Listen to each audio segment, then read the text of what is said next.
And just wanted to again welcome everybody and introduce myself. My name is Imani Clark. I'm the youth organizer here at MEJC. I'm also with some of our students from the MEJC Youth Collective. We have Christina Yarn, we have Piper, and we also have Jay, who will be speaking on our youth panel. They're also youth leaders from all across Michigan who work on local and statewide campaigns here with MEJC and their local orgs. Today is very special and it's a very timely training because this is something that I've been wanting to do for a while, where we can really target those adult allies or those organizations who are either working with youth or want to work with youth, especially under the umbrella of MEJC.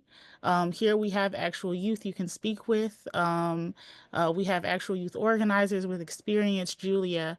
We have a great space for open discussion and some intergenerational conversations. So what I'll do is I will give the floor over to Julia to introduce themselves. And again, thank y'all for coming. And again, this is a safe space, but it's also a space where we are mindful. And it's a space where we are making sure that we're respectful. Keep that in mind when we are talking in breakout rooms, when we're listening to our youth, and also when we're writing comments in the chat. Other than that, I think it's going to be a very great training. And I'm Julie, I'll again pass it to you. Awesome. Thank you, Amani. Thanks for opening us up. And thanks to MEJC for hosting this session. Thank you all for being here on your Wednesday evening. This is not like a required thing, so you're all opting to be here, which is very exciting. My name is Julia. I use she or they pronouns, and my title is Strategic Coordinator. I work for an organization called Detroit Area Youth Uniting Michigan, or DAYUM. And DAYUM is a youth-run activist organization. So all my bosses are high school students, and they decide our strategic and campaign choices. And my job is to help them make those campaigns a reality and to kind of share skills and support their work so that they can have really effective campaigns. So what that means is that we had to develop at DAYUM this whole sort of interesting new way of thinking about adultism and of thinking about how young people and adults interact. And we really had to interrogate and address adultism and power in our work. And so when we started DAM in 2018, 7 years ago, we kind of saw that work as something that we just did because we were young. I was 25 at the time, and people would tell me, they would be like, you can just do this work because you're young. Young people like you because you're young. And it wasn't until um years later that I started to think, you know what, actually, I think this might be a skill. I think this might be actual practices that we can teach other people how to do. And so, y'all are about to experience some of the lessons and some of the learnings that have come out of this work that we lean on in DAM.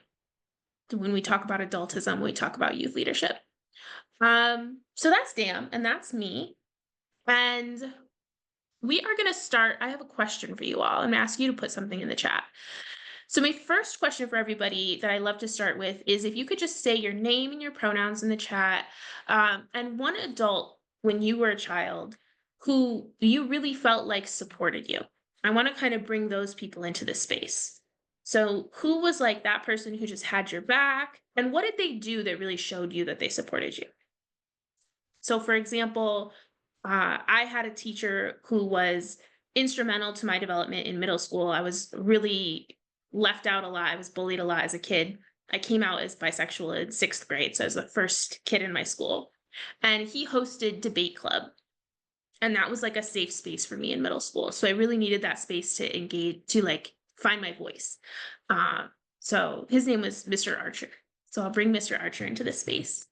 And we're bringing in Samantha Hilliard, who's a sixth grade teacher who gave you confidence. in yourself and your learning. I love that. That's awesome. Andrea has her grandma. That's awesome. Used a lot of affirmative language and teachers who were affirmative. Very beautiful. I love that. Thank you, Andrea. Ryan was supported by Donna, the leader of some educational programs. Okay, awesome. Did playwriting and drama. I love it. I'm not going to read every single one, but I wish I could. But please keep putting them in the chat because I think everyone else will want to read y'all's. So I'm seeing people who were supportive, people who were part of diversity and helping young people sort of access their activism and use their voice, people who were supporting Girl Scouts, parents, grandparents, choir teachers, organizers, every type of adult. And this really highlights how this is village work, right? This isn't something where it's like, oh, I have this one adult in my life and that's all I need. We need lots and lots of adults in our life. And we need them to have the skills to support us. So that's a big part of why we're here. So whoever that person is that you put into the chat, keep them, close to your heart as we have this conversation, because those are lessons that we're bringing into this space. So thank you all for sharing those names. All right. I'm gonna ask you another question to put in the chat. One of the things, can we go to Imani on the next slide, I think? Two more slides. Yeah, let's go to the next slide and then we'll go to the third slide. I'll tell you when. Okay. All right. So why do you all think adults need youth leadership? I think sometimes we start this conversation from a place of young people should be leaders because it helps them, and we need to make sure that they have access to these programs, and we want to do this all for them. What is it that adults are getting out of youth leadership? And I gave some examples here, but I want to hear what you all think. Why do we as adults need youth leadership in our organization? And Julia, is it okay if we come off of mute for a minute since we have a smaller group? Or do you prefer chat? Yeah, I'm going to stay with chat for now, Okay, because thank you. I want to get us to the youth panel. I think if we come off mute, it's going to take us longer. I want to make sure we get to the youth voices first. But That's good. fair. Thank you, Amani. Okay, so we have Piper talking about new perspectives. Dawn says to check us. I love that. Brandy says they have fresh points of view and insights. And then they have an understanding of the evolution of reality, not getting stuck in our own perspectives. I love this. I love this. They teach us and we want to understand their experience. Yeah, absolutely. Okay, these are all great examples. I put some examples on the slide as well. And I think this really helps us ground in making sure that we're not addressing this adultism issue as saviors of youth, that we're not trying to get young people to our programming so we can, like, you know, for our own, like, feel good, right? It's not about us, right? But it is beneficial to us. And we have our own self-interest. That's a big organizing word for why we do this work. And we have to stay grounded in that purpose. So I want to make sure that we're not being saviors, but we are knowing that we are in solidarity with youth. Okay. Awesome. So with that, I'm going to transition us to our youth panel. We have three amazing young people from MEJC's youth collective. And I don't know, Imani, if you can or want to highlight their faces. So we have Piper, Jay, and Christina. And I'm going to hand it over to them to introduce themselves. Just like your name, your pronouns, if you feel comfortable sharing, and then how you're connected to MEJC. Like what's your door is that you came in to get to this space. Christina, you're highlighted, so do you want to start? Sure. My name is Christina, and my pronouns is she, her. How I connected with MEJC? Well, I was a Girl Scout, and I kind of met Imani over Girl Scouts. Um, yeah, so that's how I got connected.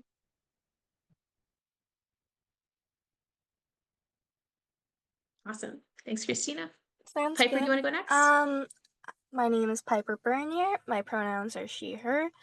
I joined MEJC through Indigenous Education Youth Collective. Uh, I'll do a quick fun fact. I have 5 cats. I'm so jealous, Piper. I want 5 cats. I have 2 cats, but that is goals. Thank you, Piper. And then Jay, I don't know if we can spotlight you because I know your camera's not working, but do you want to come off mute and introduce yourself?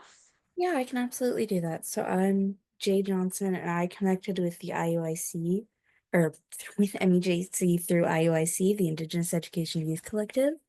So I don't know if Piper talked about this, I'm sorry, my audio cut out for a bit. So we're a research group based up in the Upper Peninsula, working with the Lake Superior State University and the University of Michigan to help put together projects on different Native American issues in our community. So that's what we do. And Chloe was able to connect us with Lindsay initially, and Lindsay connected us with Amani. And so we're here at the MEJC because of that. And I use any pronouns that I'm cool with, whatever. Awesome. Thank you so much, Jay. And I love the connections, the like connections to the connections to the connections that adult allies have provided. We're going to talk about that later. How important that is. Okay, so I'm going to ask y'all to talk about a time that you felt really supported by an adult in your life. So if you want to give us a little bit of a taste of like what exactly they did that made you feel supported. And I'll go to Christina first again. I'll kind of keep that same order that we just did.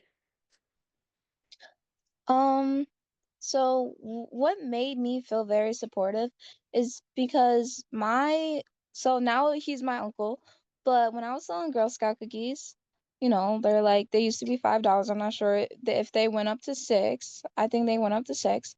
So as I was giving out Girl Scout cookies, I met this police officer. And usually, when you meet police officers, they usually are like stern. They're inviting me, but more stern like. But when I met him, we gained this so big of a connection that ever since then, I give him his first box of cookies. He said, "Oh, would you like to check out the police car?" So I got in the car and I did like the lights, and he showed me his different gear and everything. And ever since then, we go on camping trips, we've been kayaking, and now he's my uncle. And he's just a great support in my life. Ever since I met him, I've been inspired to go and help the police officers. So now, as I work with the Michigan State Police as an explorer, I always think of him because he really changed my view and my perspective on things. That's awesome. I love that. Thank you for sharing that story, Christina. Piper, do you want to share next? Sounds good. Most likely my mom is my biggest supporter. There are so many examples, too many to even count. She's always pushing me to join different things and that, but I'd say that more the biggest examples I'm gonna give are I have health problems, so she helps me advocate for myself with that and how to talk to the doctors about that and how to get comfortable with that and how to explain and list my medicines and all that. And I explained to her when I wasn't feeling good, and I've built up trust with my parents because I'm a good kid, first off. And secondly, they trust me and all that. So when I explain I don't feel well, she asks me everything. And in the car, when we go to appointments, she gives me practice questions on what the doctors will talk about so that I don't go in blind. And it's just really nice. That's really cool. That's a great example. Thank you so much, Piper. And I'm seeing already some trends in y'all's stories, like talking about support and like challenging, introducing you to new things, but also like being there with you through it. Like I'm seeing a lot of resonance between these stories. Jay, what about you? Who's somebody who's been supportive for you, and what did they do that made you feel supported?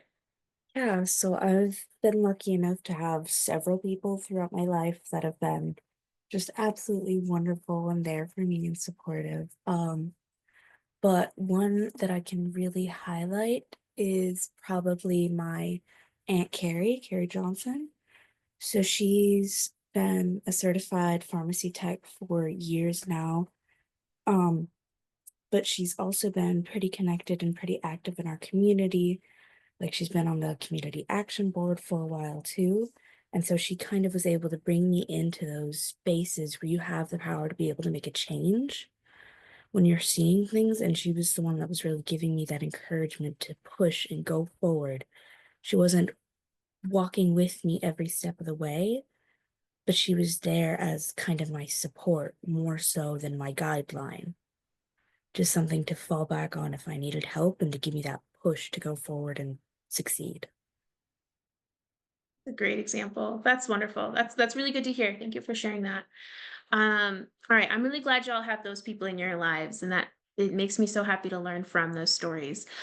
What about the other side of the coin? Because, we've all had supportive adults, hopefully, in our life, but we've also probably had some adults who really we felt not supported by. So, can you tell us a story about an adult that you feel like really didn't support you, and what did they do that made you not feel supported? So, Christina, I'll start with you. Well, actually, it just happened yesterday. So the adult doesn't support me because sometimes adults can label kids with disabilities a lot, but some kids that do have abilities hide under that just so they can let those abilities ju- just like I feel like they can be a little bit like over dramatic about it because I'm in class and I'm trying to explain something to the teacher that this kid keeps on having misfits, and I'm trying to work with him as a group because when you trying to work as a team, it's supposed to be a team effort. But my teacher's saying, "Oh, I'll get a bad grade if I can't work with him," but he keeps labeling he has ADHD. But you can't keep hiding over the ADHD is because all you have to do is work with me. You can't always label that. And I explained that to the teacher and he still won't listen. So I have to tell him tomorrow that I can't work with this kid because he keeps saying certain things and it's rude and it's disrespectful to me as a student because I really care about my grade and I really care about the group project. I just wish the teacher knew that I want to be included in the group project, and the kid in my class, he just doesn't want to work with me.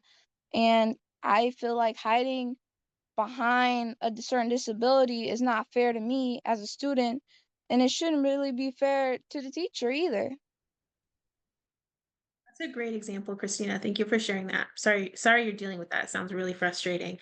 But yeah, I heard like not listening, not navigating conflict very well, just sort of dismissing your concerns. Yeah, those are all really great examples. Thank you for sharing that. Piper, do you have a story you want to share? I saw you nodding your head when we were talking about adults being not supportive sometimes.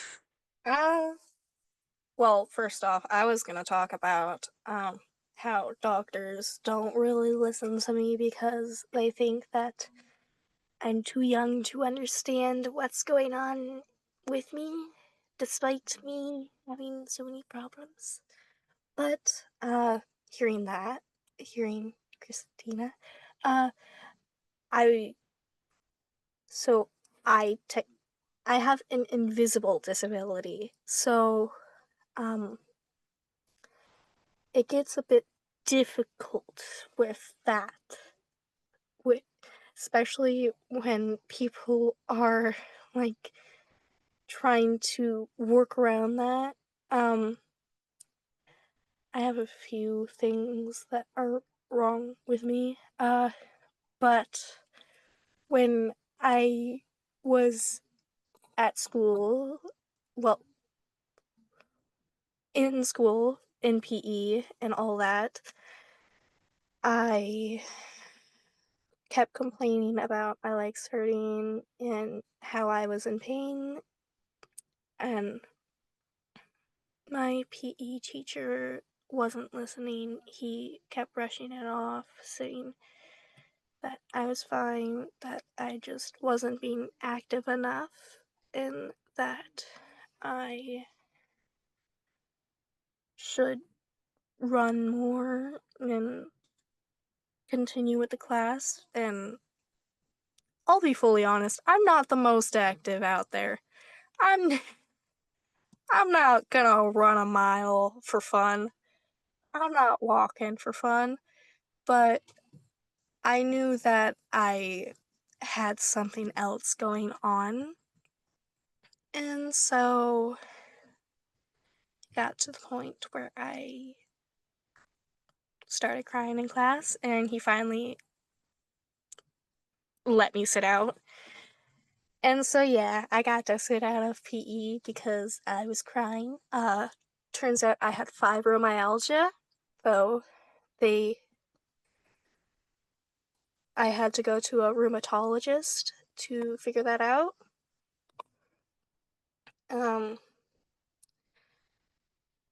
It got very frustrating. The fibromyalgia was caused by my ulcerative colitis, and it's all connected. I don't really mind talking about my medical stuff, and I don't mind all that, but I don't think people understand that I don't really see it too much as a weakness, or I'm not very bothered by it unless you ask me to go run a mile. I am not an active person at all. I prefer gaming, and I prefer writing and that kind of stuff. I'm better at English and that. I do get straight A's, and I don't want to be looked down on for or babied because I have this disability, or that I can't attend all my classes because of my appointments. But I understand that it can be hard to understand that as someone seeing it from the outside. Thanks for adding that. That's a really powerful story, Piper, and I appreciate you sharing that with us. There's so much adultism there in the way that the medical system works and in the way that teachers respond to students setting boundaries, like just not trusting you to be an expert in your own body and assuming that they know more about you than you do. Really, really frustrating. So thanks for sharing that story. I want to keep that front of mind as we continue this combo. Jay, what you got for us? What about for you? I'm sorry, could you repeat the question? For sure. Can you tell us about a time that you felt unsupported by an adult in your life, and like what was it that they did that made you feel unsupported? Yeah, absolutely. So, kind of a similar story to Piper's. Um, I was in, I honestly don't even remember what class it was, but we were outside and we were supposed to be going on a hike. And and it's a really weird feeling. If you've struggled with this before, you'll understand what I mean. I felt my kneecap dislocate. So I knew that it was going to be like sliding and grinding around. And we were supposed to be going on like a 1.5 mile hike through the woods. So I go up to the teacher and I tell him, hey, I can't do this walk. I will be in severe amounts of pain if I do this. I need to go relocate my knee. And he absolutely refused to believe me, absolutely refused to let me go back inside. Told me that I had to go on the hike. I couldn't just go back inside and mess around, because he thought I was just trying to get out of it. And lo and behold, it was a lot more of a serious issue than I thought. My knee had apparently been messed up since, and I'm in 11th grade now. This was in 9th grade. My knee had been messed up since 7th grade, and I hadn't known, so it had already been grinding and like just mashing against my bones and everything. Uh, Charlie, I don't remember if it was exactly a gym teacher. I believe it was honestly my English teacher. and he was just like, "Hey guys, it's nice outside. Go for a walk." So it was a bit ridiculous, I'll be honest, especially because attached to our school, we have a medical center, the Suhai Adolescent Care Center. And he wouldn't even let me go there to just get checked out and make sure everything was okay. So I had to go on that walk. It was excruciating. By the time I got home, my knee was so swollen I could barely bend my leg. All because one adult refused to believe that a child who was younger than him, who didn't have as much experience as him, could understand what was going on with their body and understand that the actions they needed to take to prevent further injuring themselves. So that was just a whole time where it was, instead of being supportive and understanding that, okay, even if this isn't actually what's happening, this still could be an issue and I want you to feel safe and secure. He decided that he knew better and forced me to continue on with something that ended up injuring my leg even further. Yeah. Thank you so much for sharing that. That is a powerful, powerful message. All three of these stories are really great examples of adultism and of the way that adults sometimes treat young people's needs and experiences and expertise, and accidentally, in most of these cases, send really do some really negative harm. Something I'm noticing is how these stories take place in schools. And I want to lift that up because MEJC is an education justice organization, right? And I think something that we've noticed in DAYUM is that there can sometimes be a disconnect between advocating for more resources for schools and supporting schools and making schools better, and then some of the really negative experiences that young people are having day to day in their schools. And that neither of those is wrong, but we do have to have like a really serious conversation and come to the table together to have that conversation. Whereas sometimes I've seen adults say to youth, oh, that's not really that big of a problem, right? Like that was just one time. But this is all the time.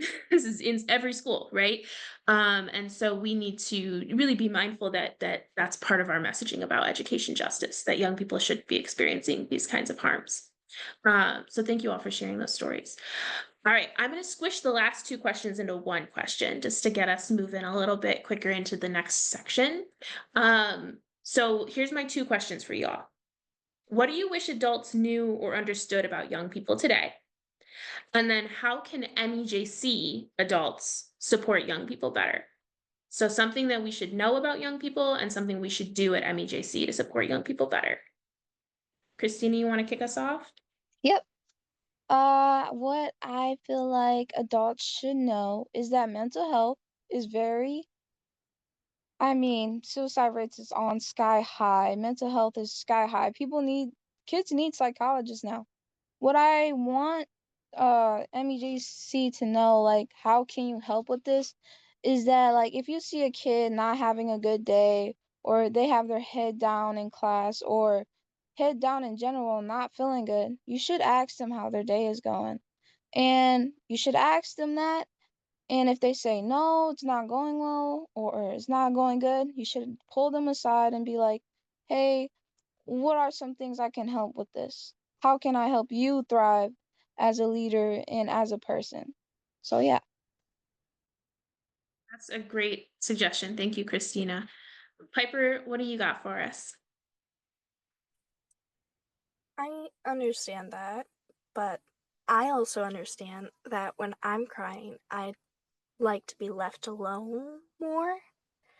I don't really like when people see me cry because, well, I just get very awkward and that. Um I'm reading the questions again, sorry.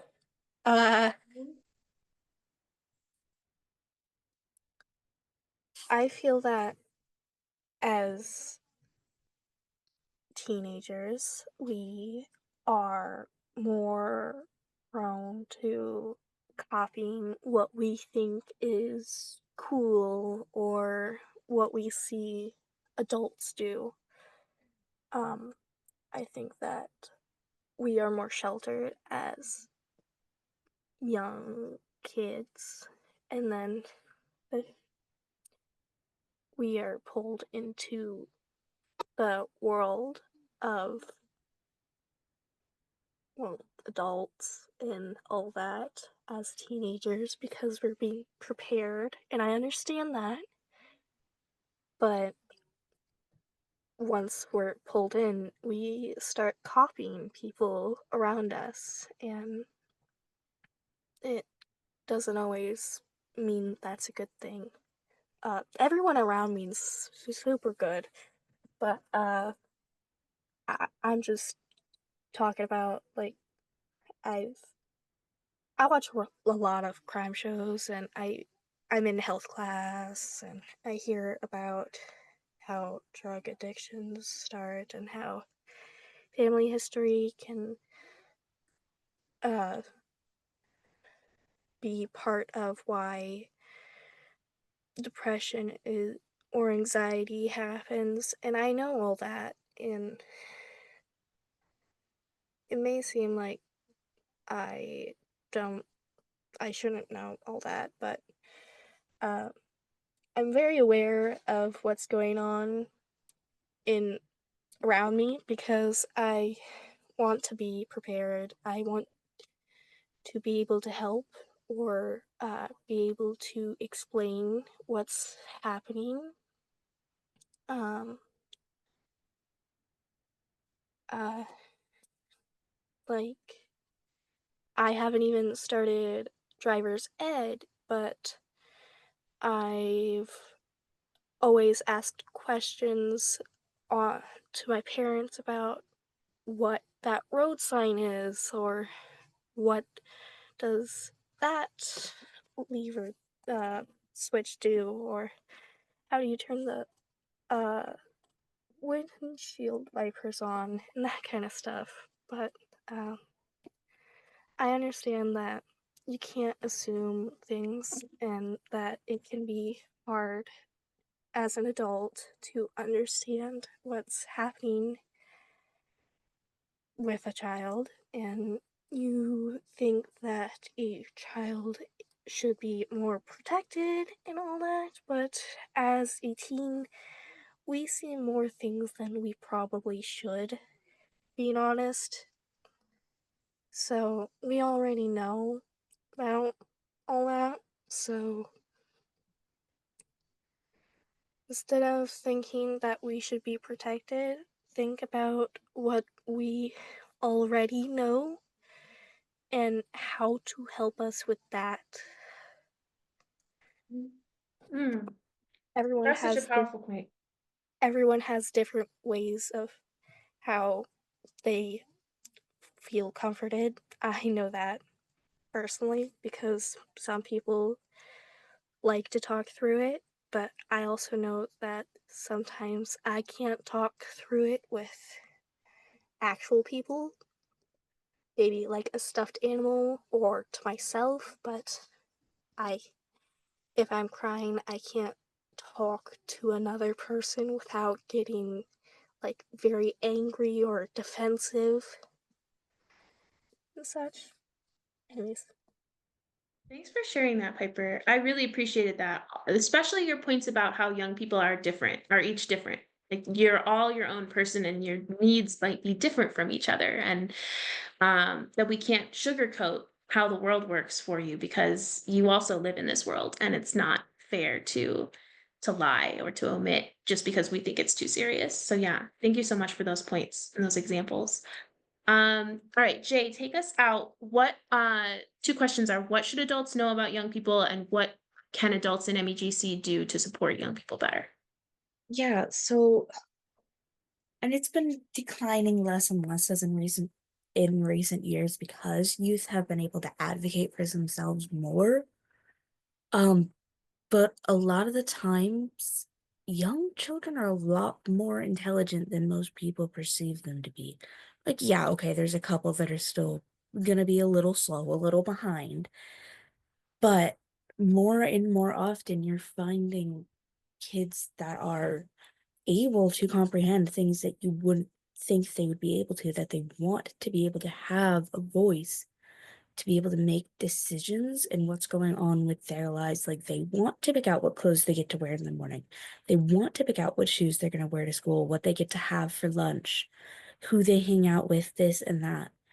And a lot of young people nowadays want to have a voice, but they don't have the opportunity to speak out or up for themselves, even if they would really like to and they have wonderful things to say. So, as an adult that's here today, or if you have anyone that you're taking this back to, just listening more often, and not just listening so they'll shut up and go away, which a lot of adults tend to do, listening to actually process and consider their request, because it might not be as stupid or childish as you might initially perceive it to be. That's a great point. That's a great point to end on. Thank you so much, Jay.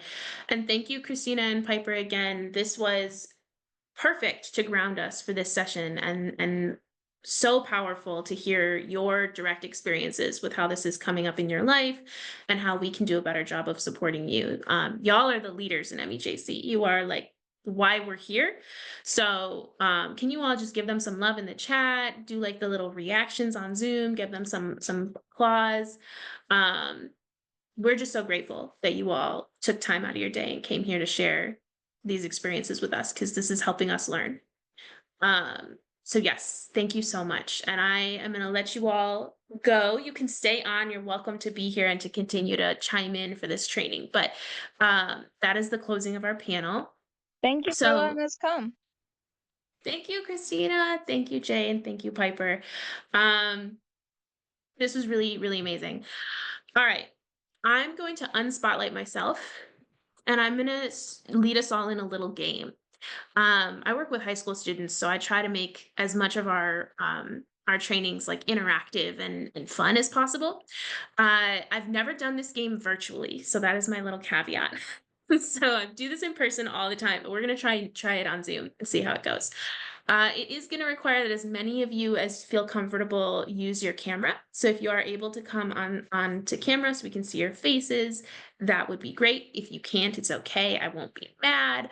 But those of you who are on camera are going to be the ones who can participate. So this game is called Find the Leader. And it is intended to really get us thinking about how young people come into adult-led spaces and what it might feel like to be a young person in a space that is dominated by adults and some of the adult norms. So I'm going to ask one of the people who is not on camera to volunteer to be our very special guesser and do the guessing. And they're going to go into a breakout room or into the waiting room. And those of us on camera here are going to pick one person on camera to be the leader. Okay. And that person is going to make up a series of motions. So it can be like this, it can be like this, it can be, whatever, motions you can do in a camera. And then everyone else who's on camera is going to try and follow them without showing that they're following them. So the person who's in the waiting room is going to come back in and they have to guess who is the leader. Other people should have cameras on. Can others see people besides me? So it looks like Dawn is only seeing me so far. I took my spotlight off though. So it might be, if you go to gallery view, if you go to view in the top right corner and hit gallery, you might be on speaker right now. If you go to gallery, it should let you see everybody. Did that help, Dawn? Can everybody see everyone now? No, I think it was like a setting when I turned on the Zoom. It said something about that. And so I don't see anyone other than the two of you or the other speakers. Oh, okay. Well, that's not going to be helpful for this activity. I don't know if you can change the settings in meeting or not, but yeah, it's set so only the hosts are able to see people's cameras. And Mani, do you know anything about that? Host tools. I want us to all be able to see each other. If not, we can skip this game. It's super fun, so y'all will be missing out, but we'll do it when we all meet in person someday. Imani, do you know?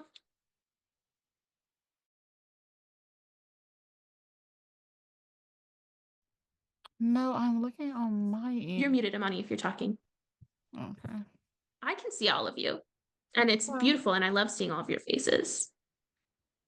I'm Okay. looking on my Zoom end. I'm not seeing it, but give me a second. And y'all aren't able to change it if you go into the top right corner. Do you see a button that says view and then like a grid pattern? You should be able to change it to view gallery instead of view speaker. It says that it's on focus mode. I think that's something Oh. that you guys would have to change in order to be able to see everyone. Okay, now I it says did it. focus mode is ending. I think I did it. Can you all see each other now? Maybe? Not yet? It said it was ending. It didn't say it ended. Oh, Cynthia can now. Tia can now. Oh, it's happening. It's happening. We did it. Okay. Wow. I'm so proud of us. We worked through that like true elders who totally know how to work technology. Okay. So I'm going to explain the game one more time. One of you, it can be somebody who's off camera because this doesn't require being on camera, is going to go in a waiting room and not be able to see or hear us. And the rest of us are going to pick a leader. And then the guesser is going to have to come back in and figure out who is the leader. So we're going to do silly hand movements and like be goofy. We're going to be embarrassing. It's okay.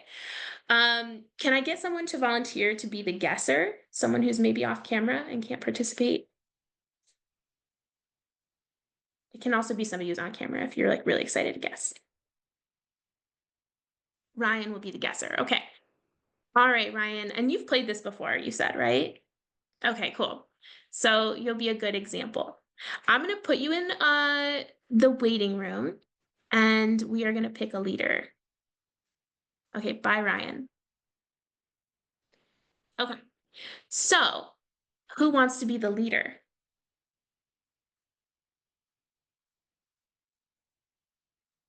Brandy? Okay. I love it. Thank you, Brandy. So you are going to, anything that Brandy does, Brandy, what are your pronouns?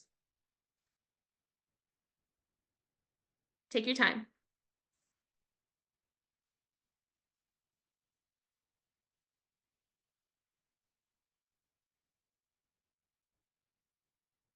So you're still muted. If you're talking to us, we can't hear you yet.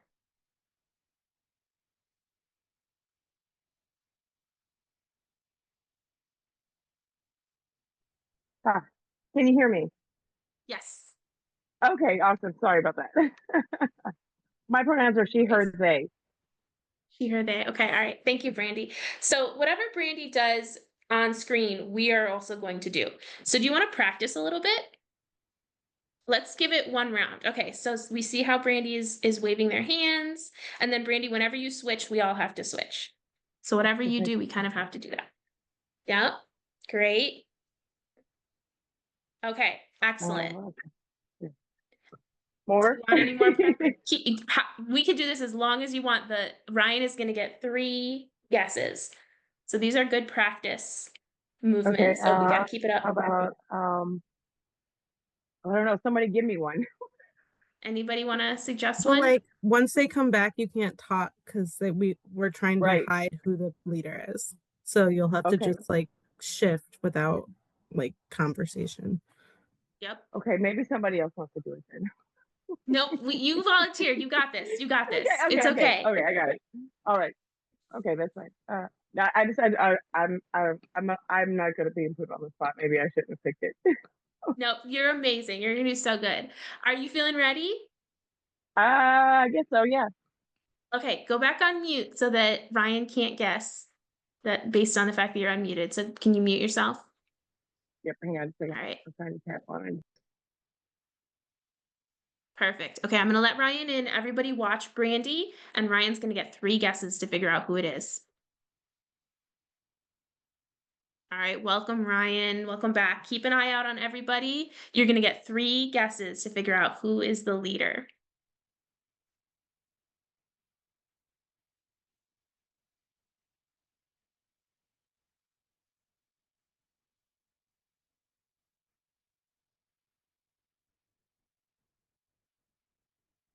Ryan, would you like to make your first guess? I know you guys are all so good at this. I know.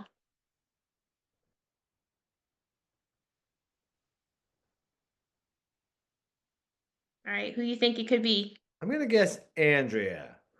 Andrea? Is it Andrea, everybody? No, Okay, it's all not right. Andrea. Good guess, Okay. though. All right, keep going, leader.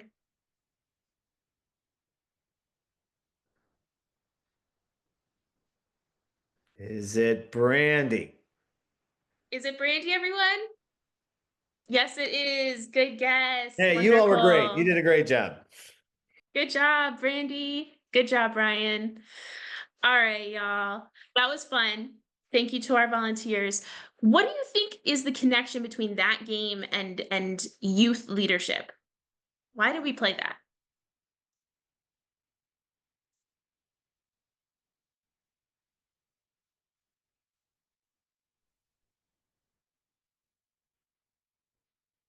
Dawn says modeling. Can you say more about what you mean by that, Dawn?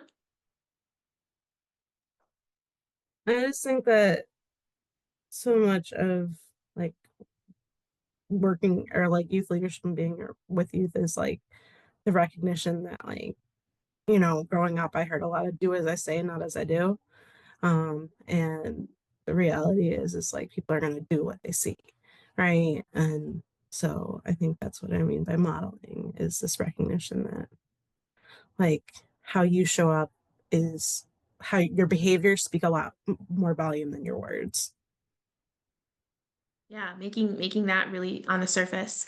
Cynthia says teaching it is okay to have eyes on you. Absolutely, Cynthia. Let me ask this. Brandy, how did it feel to be the leader? And you're on mute, so make sure you unmute. You're muted right now.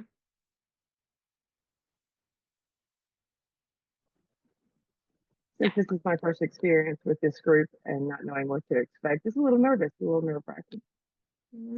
Not knowing what to expect, a little bit of nervousness. Absolutely. Was it a lot of pressure? I know you said you were like, I don't really do great, like in the moment, like maybe, Yeah, it was pressure. Yeah.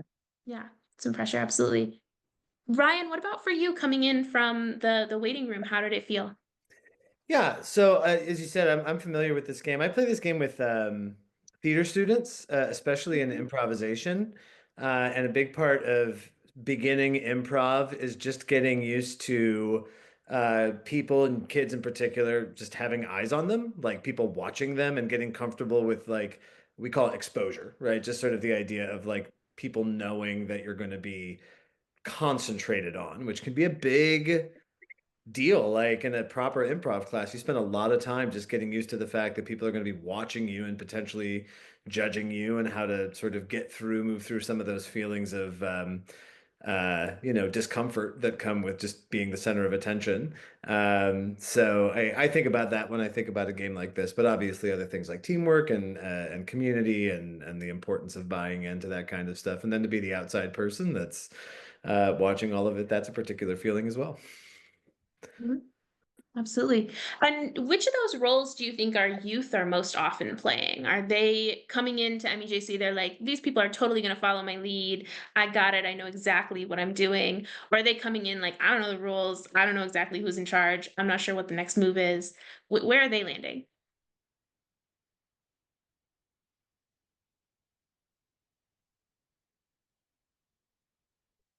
Charlie says option B. Yeah, I would agree. A lot of youth, some might come in totally ready to lead, and that's great. But majority of young people that I've worked with are coming into an adult-led space, kind of testing the waters, trying to get a feel, and also testing us, testing adults, and how we're going to respond when they maybe make a critique or they are uncomfortable. Are we going to be supportive or are we going to be dismissive? And so this activity, I think, kind of helps us to put ourselves in that position and be like, okay, what does it feel like to not know all the rules? What does it feel like to not know all the answers? Then to be that leader who all that pressure is on. One of the things I love about youth organizing is that as an adult, I get to kind of step away from that position of like, I have to have all the answers. So I get to not be the person everyone's following every movement of.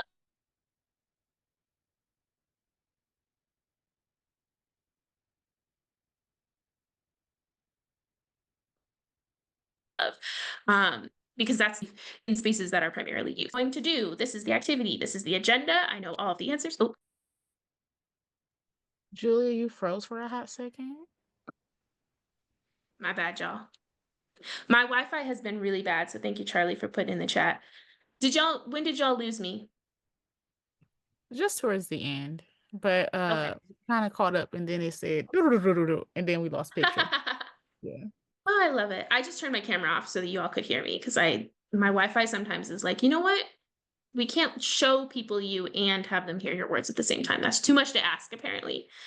So yeah, so thank you all for engaging in that game. Hopefully it was thought-provoking. I'm going to move us into talking a little bit about some of the tools that DAYUM has developed to help us undo some of that adultism that can happen in adult-led spaces. So we can, Imani, could you share your screen and show the definition of adultism on slide 4?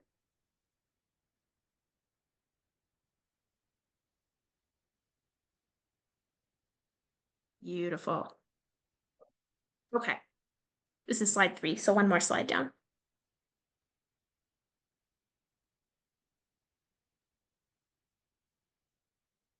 So would somebody read the definition of adultism here in the on the lined paper? I can read it. Go for it. So, what is adultism? Adultism is a prejudice or discrimination against young people as a group.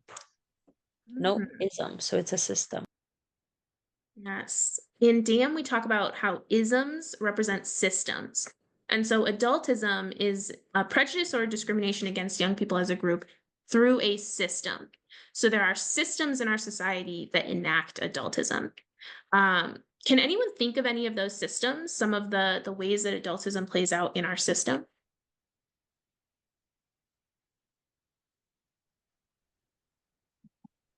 Like all systems across the board, like how it plays out. Sure. So like Any examples?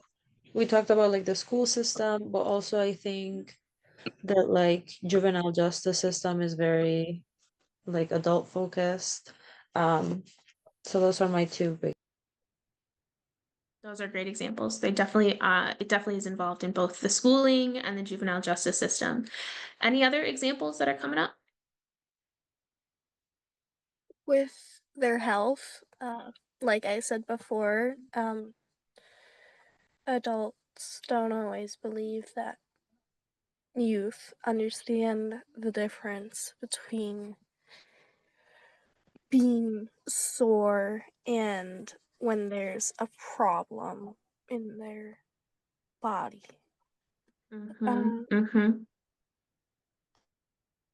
Yeah, great I think example, that Piper. Thank you. I think that's one of the biggest examples of adultism that I feel as an adult, that adults, they just don't listen to children. Yeah, the healthcare industry, and then listening, just even listening to children about what's going on for them, what they're experiencing. Charlie put in the chat gender and sexuality. Absolutely. You can see a lot of that coming up in the current battles around LGBTQ youth and the very savior mentality of how that is enforced. And Grayson put age requirements for opportunities like voting or having agency. Young people are seen as their caregivers' property. Absolutely. Great example, Grayson. Thank you. Ryan, I saw you come off mute. Do you want to add to that? Yeah, I just think to get a little bit more granular about education, which is my domain, I think that there's a place where, teachers, adults feel like they are holding on to some kind of sacred knowledge, and it's their job to impart that sacred knowledge. And what you get from that is just a system of reiterating and reifying a lot of systems that have been unjust over time, right? That kind of continuing to put in place those systems of injustice, especially that are unjust towards young people, right? I think there's also amongst teachers this sort of like need to like not be like a kind of pride that comes with not being deceived by children, right? Oh, I'm not going to let them get away with that, right? And I think that who gets ground up into gears of this, the kind of power struggle of like, you can't pull one over on me that teachers often find themselves in, is kids that have real, really need to be listened to, right? Which I just think is funny. Yeah, those are great examples. Thank you for sharing those. Erica, would you want to add to that? Hi, everyone. Yes. So, one of the quotes that we have in the YAM program here in IPSI with our youth is they say, you can't have a conversation about us without us. And so, when we hear a lot about what they would like to see, the changes they would like to see in their community or in their schools, um, teaching them how to elevate their voices and going in front of those decision makers, and then hoping that like some of their principles or things like that don't brush aside what their concerns are or don't look at them as an enemy because they're coming to them, but mainly like, okay, they're here on the front lines, they're in the classes, they're in the schools, and it is important for us to listen to them. So maybe I think adultism in that particular case would be if a student were to come to the teachers, the principals, or the school board for those decision makers not to brush aside their ideas or their concerns. Thank you for lifting that up. That's a great example within our organizing work as well. And Andrew put in the chat, family systems and not listening to kids. Do you want to say more about that and how that manifests? Yeah, just as a therapist, I kind of see this a lot where, the parents, maybe something happened, and the kids are having big feelings, which then turns into behaviors, right? And there really isn't any understanding that's happening there. And instead they're just treating it like, oh, they're just acting up instead of really getting at the root and like understanding what the kids' needs are. So there's just kind of always that power struggle happening there. Yeah, thank you. That's a great example. Imani, can you go to the next slide? So really, these are just some examples that I put on the PowerPoint. So you all came up with some of these as well, but it goes as much, it can be just interactive, just interpersonal of saying some of these languages to young people. And it can also be as deep as like systemic surveillance and disenfranchisement and all of those things. All right, so next slide, Imani, for me. So if these are systemic isms, if these are systemic injustices and hierarchies, then it actually takes real work to undo those things, right? It's not just something we can say in a buzzword or be like, oh, we love young people, and then it just undoes all of those isms. So the phrase that I use when we talk about adult leadership and or youth leadership and youth liberation in DAYUM is a concept of flipping the pyramid. So making sure that young people have access to the power and the strategic decision making and the actual governing of our organizations, and not just sort of the grunt work of things like running their social media account or being the interns or just even just speaking on a panel, right? They might represent the org occasionally. I've had young people in orgs that claimed to value youth voice give our youth talking points because they're going to be on a panel and they said, this is what we want you to talk about. So things like that, where young people may be in front of the cameras, but they are not valued as decision makers, not listened to as experts. So we talk about flipping the pyramid at DAYUM. And I want to catch up on what folks are saying in the chat. And yeah, there's even adultism within adults. Absolutely. I saw this when I was a young youth organizer in my early 20s. I started doing this work when I was like 22, 23. And it would be shocking how many older adults would not listen to me. And I was like, you aren't going to listen to the high school students for sure then. All right. So let me share a tool. So if we have to actually do work to undo this adultism, what are some of the tools and tactics we can do to do that work? And so we talked about how young people come into these adult-led spaces and are looking for, the signal that they and their leadership are welcome. And so DAYUM Youth developed this tool that we call red flags and green flags. We used to call this do's and don'ts adults would get really defensive with us when we were telling them what to do. So we changed the name and we called it red flags and green flags. So I'm going to put the link in the chat. Oop.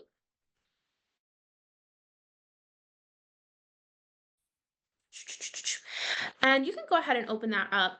The first page are things that we encourage adults not to do. We really want to avoid some of this language. It can sometimes give a signal to young people that their voice is not as recognized or that their power is not as respected. And then in page 2, we wanted to give examples of things you can say that will help them see that their power and their voice are valued and respected. So there's 2 pages, it's a little bit of reading. So I will give us a couple of minutes to just sit with this document and read through it. And also I want to note that these come from young people's direct experiences and they're very contextual. So there's a couple things in here that are very based on your relationship with the youth.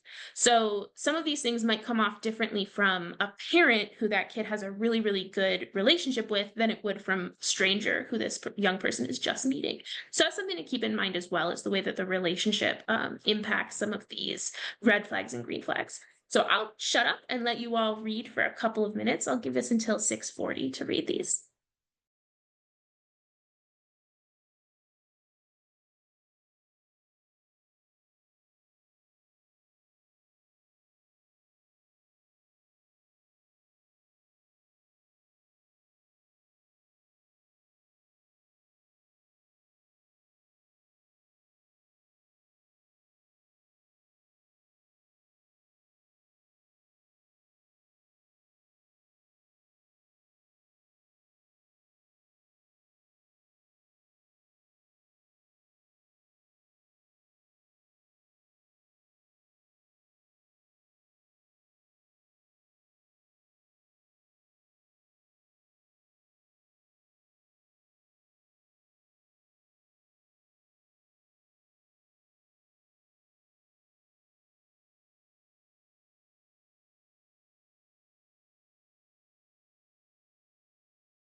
All right, so it's 6:40. I know this is a dense document, and y'all are welcome to sit with it and keep it on hand for when you need it.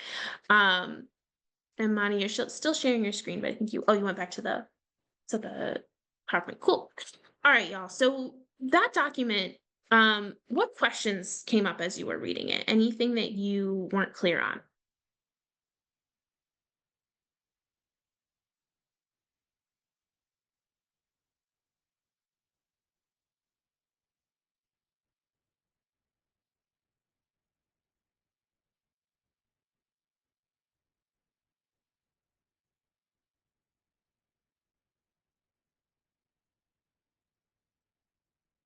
That's the first time that I've ever had no questions, so I'm surprised.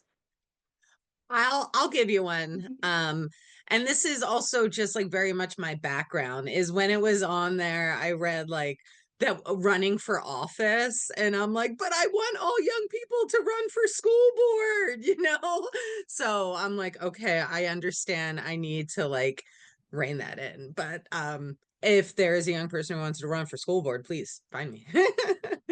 Oh yeah, absolutely. And that can always be an option, but we definitely get a lot of people making that assumption for sure. So I appreciate that noticing. And I also appreciate that you're reflecting and you're being like, oh, I might sometimes do that, and that's okay. It doesn't make you evil. You're not like rejected from the Adult Ally Club. It's just I've said some of these things as well. So it's just an opportunity to ask questions. So thank you for taking it that way, Charlie. Ryan, did you want to add something? I saw you come off mute. Yeah, I don't know if it's wise to say this because this is a little inchoate. This is not a fully formed thought.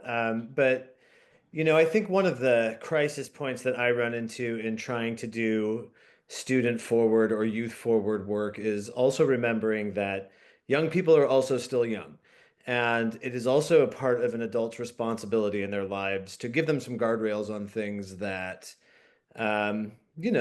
like my kids want to stay up late and they also want to eat a bunch of sugar and they also want to, and I'm not saying that anything on this list is sugar or staying up late, but I do think that a lot of times for adults who are kid oriented and justice oriented, there can be a kind of, I don't know, a rough boundary sometimes between those things that are giving kids agency and autonomy and also reminding ourselves that they are also still kids, and having to sort of be a presence of structure in their lives in some places as well. And I'm not sure that anything on this list gives me pause, right, of what I'm seeing here. But I do think it's an important thing to keep in mind as well, because I think sometimes some of us who do this work can run too far in the opposite direction as well, right? To just sort of say hands off and let kids raise themselves, which like I think that there are some spaces of like one thing that I'm trying to work through right now is a point of discomfort for me is discomfort for kids.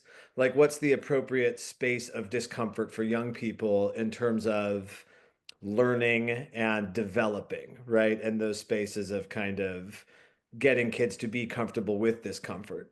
That's kind of like something that comes to mind as I'm thinking through a lot of this and something that I feel like I run into in spaces where I'm guiding kids is that sometimes that's kind of a paradox. I think that's super valuable, and I appreciate you bringing that up. I think that a couple of things that help with some of those questions around structure and what is the adult role. One thing we talk a lot about in DAYUM is asking for consent. So we really prioritize, can I give you some feedback on that plan? I think there might be some safety concerns. Can I make some suggestions that are going to keep you safe? That's number one.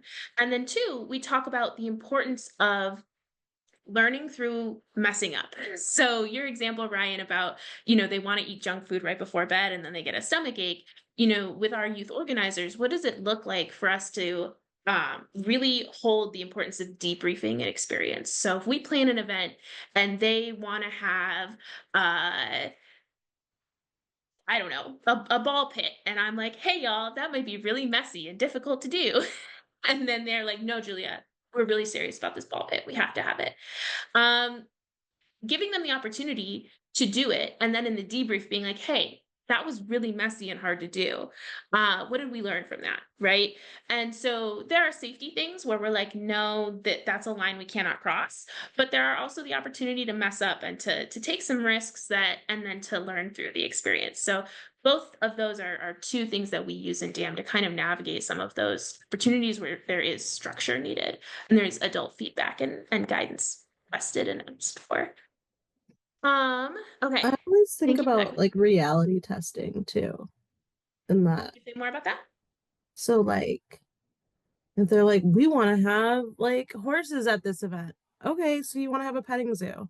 What does that require us to do?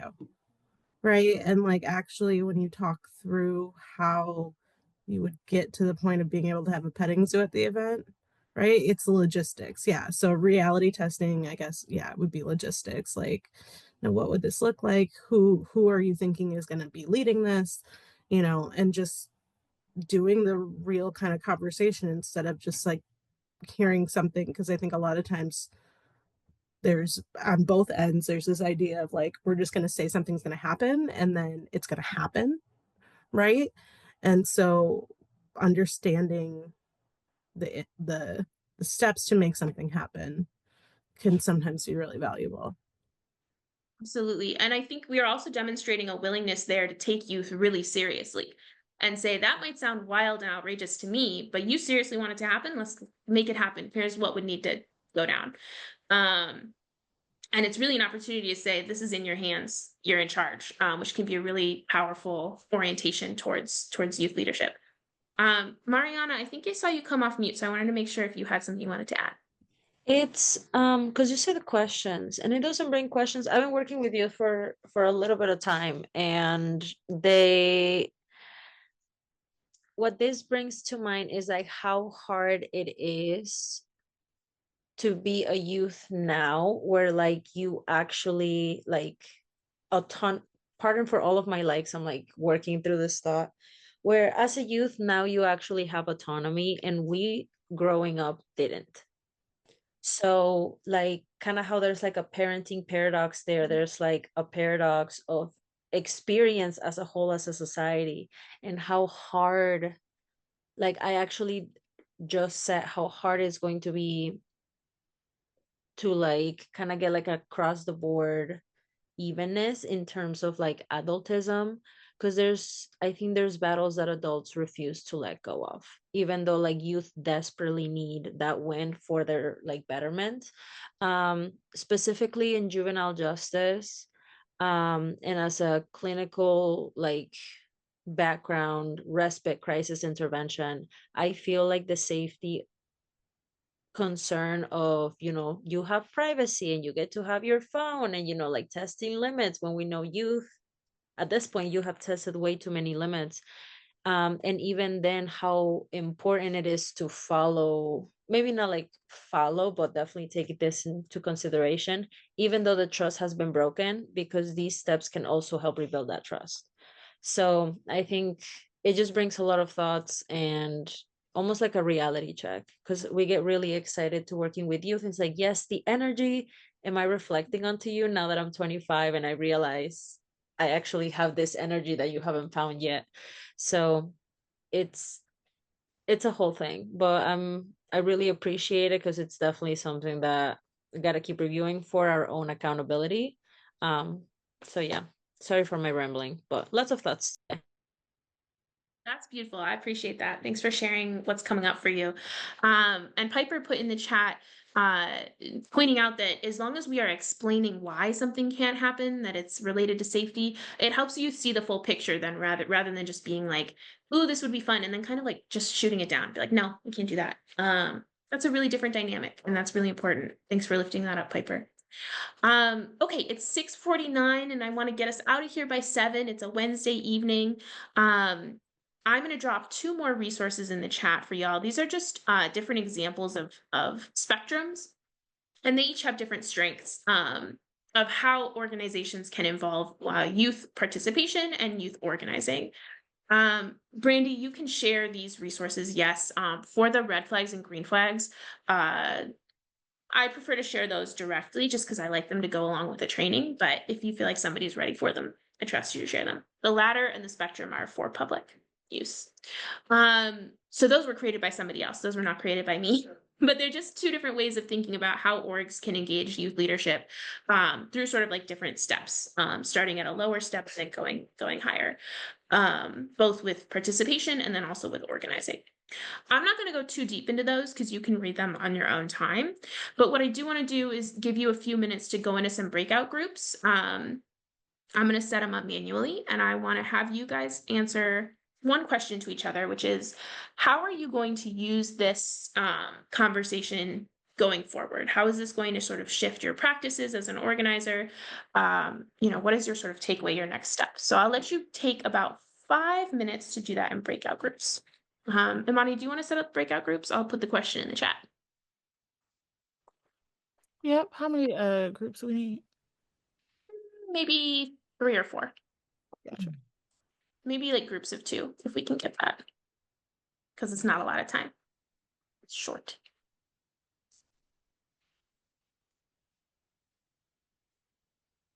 Can you put that question in the chat too? Thank you. I was just doing. Yeah. Thank you for that. Okay. Question is in the chat. And you all are getting an invite for your breakout groups. And you should have it. And bye all. I'm gonna move Cynthia to group 5. if I can. Oh, I just moved her to 7. My bad. I can move her to 5. Oh no, that's fine. It doesn't matter which one. Okay. I will pop. Just as long as there's. I'll pop in 5 then. Okay. Also, thank you. Oh, let me stop recording really quick. Oh yeah, good idea. Or pause it. Yeah.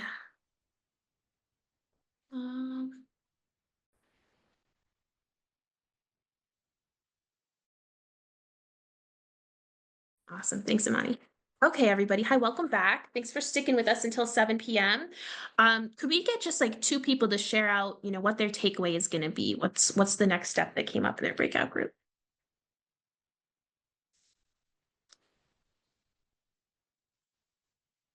Andrea said, I hope there are more sessions like this. I know this is just the tip of the iceberg, 100%. Imani and I were just talking about that in our little mini breakout group. We were like, we need to do this again. This is just the beginning. 100%. Thank you, Andrea. Any other next steps that came up? We talked about in our group about taking it to the school board and having more youth voices there and speaking up for them, because the youth voices that are there are just asked at one time to speak about what's going on at the high school, and then they're stopped. And what about all the other schools? Because the high school's not the only one, but yeah, it's not much of an interaction at all, if any. I love love that. And that's something that we can incorporate in what we're doing in our youth collective, because one of their assignments or some of their tasks is to actually go to those school board meetings and advocate for themselves.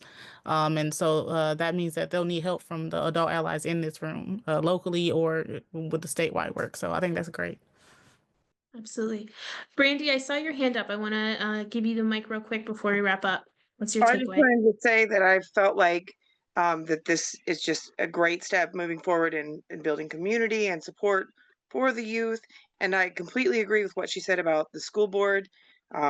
We need to be there. We need to be present. We need the kiddos to be present. We need their voices to be heard. That's really all I have to say. That's great. Thank you. And I saw Sharon's comment in the chat about finding more ways for the students to be at the table and to incorporate what they want beyond just parent surveys. I love that. Thank you, Sharon. Thank you, Brandy. Thank you all so much. I put DAYUM's Instagram in the chat just now. There's a link there. DAYUM is a youth-run activist organization. It's all my bosses are high school students. Everyone in DAYUM is high school student, and they are amazing. So if you want to get involved in how you can support youth voices, follow us there and stay in touch. And hopefully I will also see you at the next MEJC event, because MEJC is doing important education justice work and lifting up youth voices at every level. And I'll put my email in the chat as well if anyone needs that. But thank you all so much for coming here, and have a wonderful night. I hope that you all have a relaxing rest of your week. Oh, wait, just 1 second before we wrap up. Let me do one last plug, do my job. One of the things that are coming up, if you're not already signed up, is we are doing our Advocacy Day, which is April 29th. I can also drop that link in the chat for everyone, and it'll be in everyone's emails, along with our slides and any shareable information that we have today, along with the recording of today's video. So again, thank y'all for coming out. Thank you, Julia. I'm Thank you gonna for our youth I'm organizers. gonna jump in Oh yeah, because go ahead. they did a great job, but the youth are actually gonna be leading a panel at our lobby Thank day, you. advocacy Yes. day, as well as out on the lawn. They're gonna be reading some banned books and that, and they've all decided on this. And so any participation we could get there, it would be great, even at the end of the time, listening to the books being read. So thank you. Yes. See you all at Lobby Day. Have a good night, y'all. Thank you, Bye. everyone. Good night.